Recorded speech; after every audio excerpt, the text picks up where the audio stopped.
I am very, very, very glad to be here today. It has been a long time since I've been in this very pulpit. Many of you won't remember it. It wasn't memorable. No, I think it was memorable, to me at least, but it was a long time ago. And even though it was a long time ago, I have had you in my mind for quite some time. You have been a part of my life since I was here with you, and even before, and more regularly than you can imagine.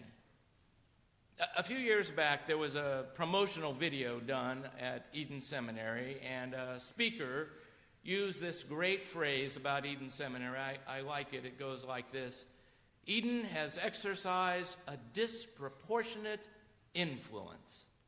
I love that. Disproportionate influence. It means we're kind of small. It means we're kind of out in the middle of nowhere. But we've had an influence bigger than our size. I like that, and so I want to tell you about that influence a little bit. Eden Seminary is so influential that right now, even though it's nearly 1,000 miles away, there are 4 graduates of Eden Seminary sitting in this very room. Me, you're not surprised. Tom already told you he was. But did you know that Mart and Betty Jane Bailey are both graduates of Eden Seminary? Did you know that they're from us as well? Did you know that your last pastor, Stephanie Weiner, was a graduate of Eden Seminary? By the way, I talked to her on Friday, and she sends her greetings to you. Did you know that Jane Zimmer Daniels, who left here from this congregation as a member, came to Missouri, and before she even got on the ground in Missouri, we recruited her to be a member of our board of trustees. And she just had her knee replaced, and I give her greetings from her to you because she's glad that things went well, and she misses you.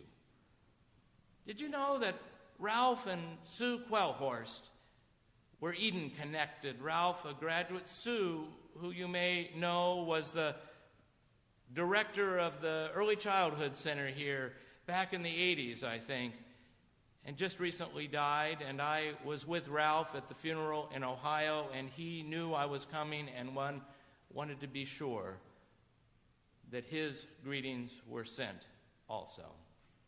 So, wait a minute. Eden isn't exercising a disproportionate influence. You are. You're sending people all over the place. It's remarkable. Union, right here on a side street in Upper Montclair, has sent all these people and have all these connections, and they're bigger than you think. Not even a year ago, I was sitting at a table having a lunch at a big international church meeting in Beirut, Lebanon. And sitting at the table was a fellow from Bethlehem, Israel. And he was talking about your congregation. This very congregation in Beirut, Lebanon. A guy from Bethlehem. And he was talking about his work with Mart and Betty Jane and how they have been so rooted and so engaged in this congregation and what difference it makes, because they had worked together with Palestinian people caught in the cross currents of political unrest and very difficult times in a city where not all is calm and not all is bright. You have exercised a disproportionate influence. I should stop, but I have to show you. So when I was here, back before, I was what was called a guest steward, and I was given this stole. I'm going to step down. Do you see it? Isn't it beautiful? It's got embroidery on it. It's green, which means it's worn in the season of after Pentecost, the longest season. You think Lent is long. Pentecost season goes on forever. We call it ordinary time.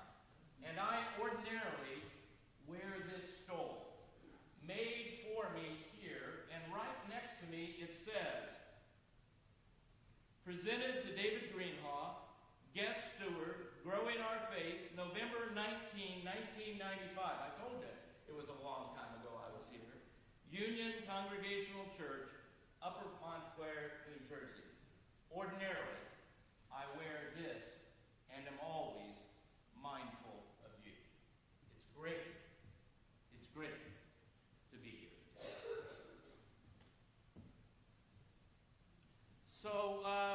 In my house, when I was growing up, my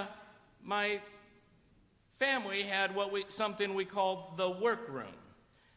The workroom was in the basement, and it was really not well named because hardly any work got done in the workroom, because there was no room in the workroom to do any work, because my father never threw anything away his entire life. And everything that he had not thrown away ended up in the workroom. There were shelves lined with things and places on the floor covered with things. And every hook, every doorknob had those plastic shopping bags filled with plastic shopping bags, filled with plastic shopping bags.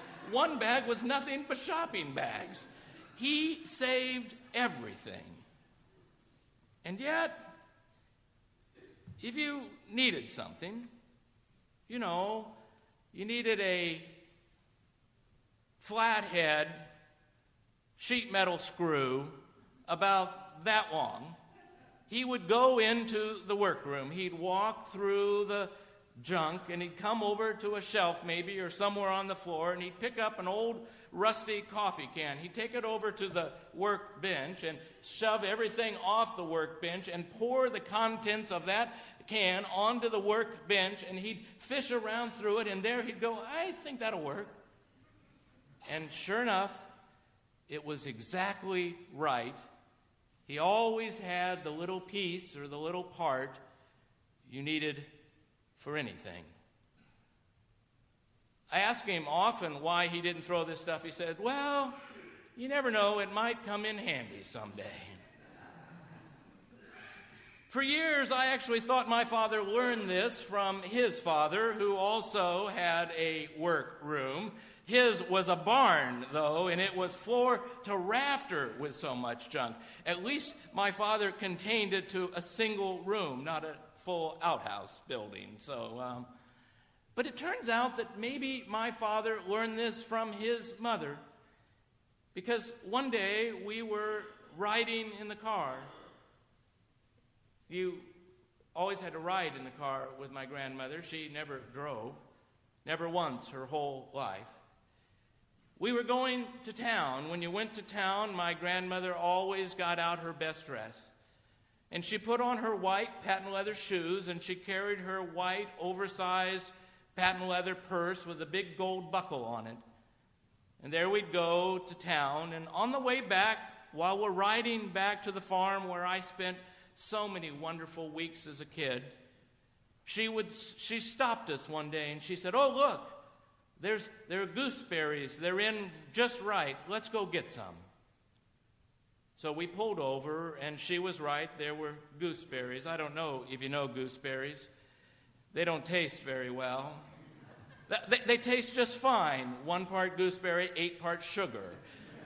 But anyway, we went and we got some gooseberries, and there were so many, we filled our hands and our pockets, and there wasn't any place else to put gooseberries. And so she got her white patent leather purse, and she opened that gold clasp, and she reached inside into that purse that was filled with who knows what, and there with 2 fingers she reached down and she pulled out a white plastic envelope with gold letters said Mount Moriah Funeral Home on it.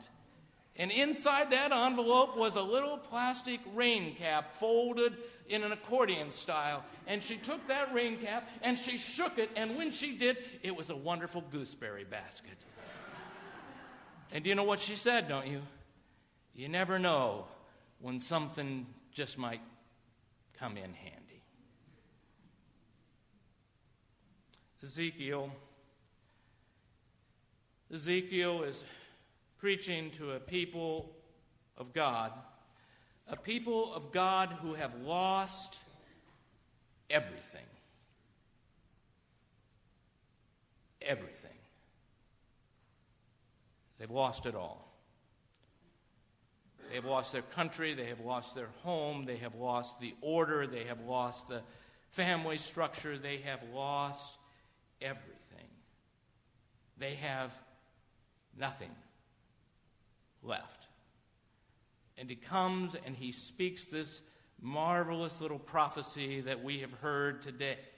This great little prophecy, he speaks it, and it is a word of hope to a hopeless people because they are dried out and they don't believe, because they've lost everything, that it's at all possible that anything will ever come back or be the same again or be right again. Everything is lost. And then this marvelous little story, this prophecy, is told, and it is extraordinary, isn't it? I liked the description Betsy gave. She compared it to the new movie Noah. Not comparing it to the new movie Noah, but to the drama of it. Cecil B. DeMille couldn't do better than this story. Can't you just see it? There he is standing in this valley with nothing but dry bones, and it's got choreography and music. The bones go clickety-clackety to each other. They come together. They dance around. They dance just as bones, and then sinews come to them, connecting bone to bone, and then flesh to them, and then they're all there, but something's missing. This is suspense, not just choreography, but suspense. And then the winds blow. Can't you just see the four winds blowing, a dark cloud, and then light coming? Can't you see it? And then all of a sudden the breath comes, and there they are, alive. They had the breath sucked out of them. And now it comes back. I tell you, I just love this story from Ezekiel. I love it for the dry bones themselves. You could go without the rest and it would be a great story. Can't you picture the dry bones? They're not just dry, they're very dry.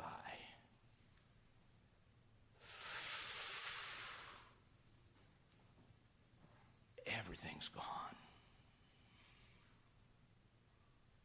There's an image in the book of Psalms about how grief overcomes so much that you cry so much that your mouth gets parched and you run out of tears and you are just shriveled up. I got to tell you, that image of a valley of dry bones, of being shriveled up, of being lost, that's a powerful image. It's a powerful one. I served a church in Long Island, New York, and I was standing one day while the congregation was standing singing, and they were all beautifully dressed. They had on their Sunday best. They looked just great.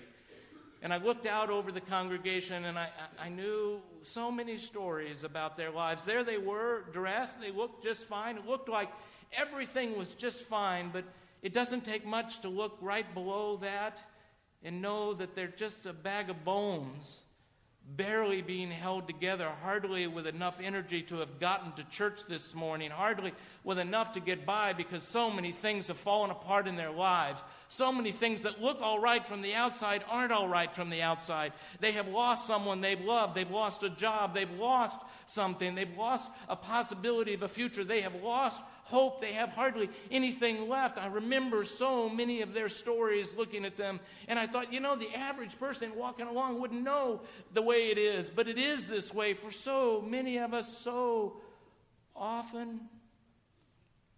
We are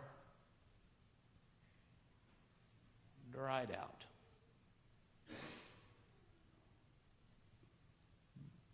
Bone weary. Not able to get by.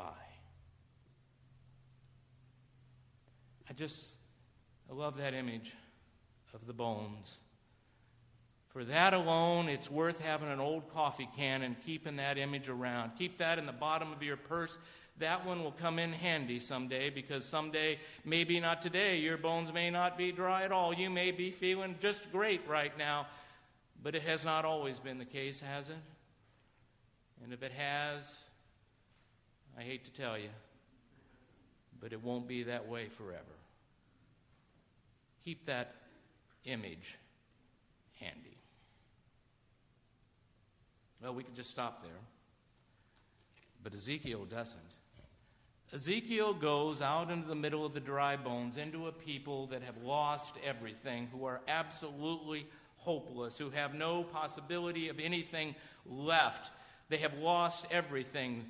The land is gone. A coup has taken place. They've come in and a sham election has taken place. Their political environment is radically changed. Their houses have been foreclosed. Their cars have been repossessed. Everything they had, their jobs are gone. Their children's schools have been closed. Things that they thought would be there forever aren't there at all. And that's what makes it worse, because the people to whom Ezekiel prophesies, they thought they had it made. You know, in their closet, they have one of those great big foam mittens that they can hold up, and it says, "We're number one." They have those because they believe they are God's answer to everything. After all, hadn't they been told as much? And when they thought they had it all and they lost it all, when they thought what they had was because it was their God-given right to have it, they were deeply depressed. They had lost everything. You know, there's a lesson in the Bible. It's taught over and over and over again, and sometimes just goes right by us. It is the lesson that when things look like they're just going to be fine, right around the corner, things fall apart. And we tend to forget that when things are just fine. We like to teach the good things in the Bible, not this hard stuff, not this really hard stuff. This really hard stuff is the stuff that we just don't always have it the way we want it. Things do fall apart. The world isn't really as congenial a place as we like. Do you know that children literally starve to death in this world that we live in? We try to forget it. We want it to go by because we want things to be good. Do you know that there is horrible warfare going on all over this world right now, and it goes right by us? Do you know that that's what's happening? Ezekiel, this great prophet, he has another prophet prophesying almost the same time. His name is Jeremiah. They're nearly cousins, these two. Jeremiah says in the 6th chapter, "Oh, they go around saying peace, peace, when there is no peace." And just in case you think it's just these crazy prophets in the Old Testament, think about the events coming up soon. The triumphal entry into Jerusalem, whose very name means city of peace. The very triumphal entry into Jerusalem, immediately followed by betrayal and abandonment and a murderous death of Jesus. This is a repeated lesson in the Bible, over and over again. It reminds us that there is no denying it, that hard times, horrible times, are very much real.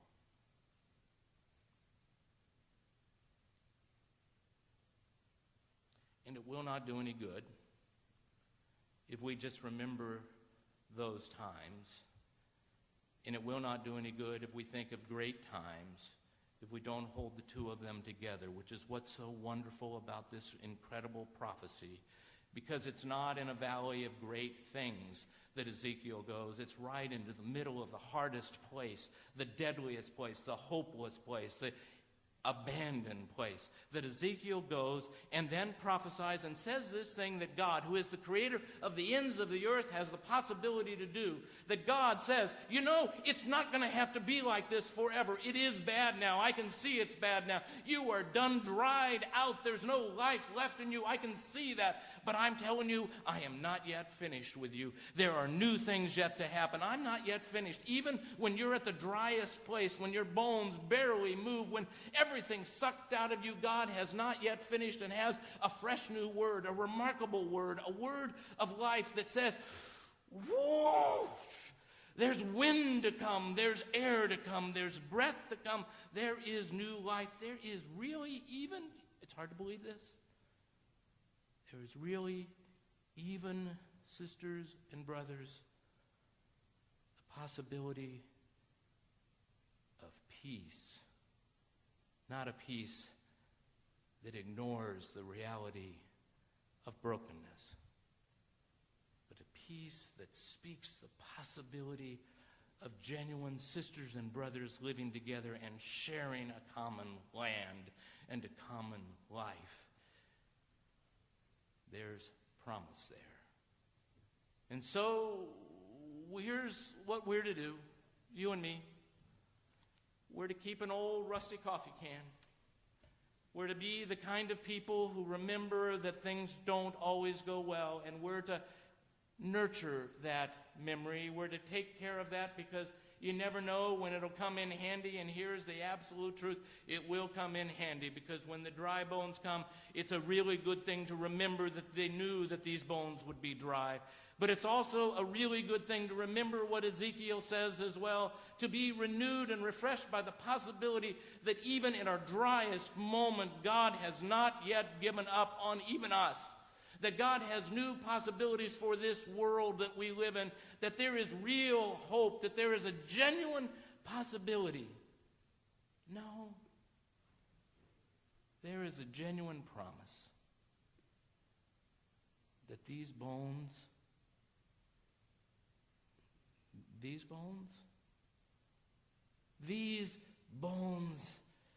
shall live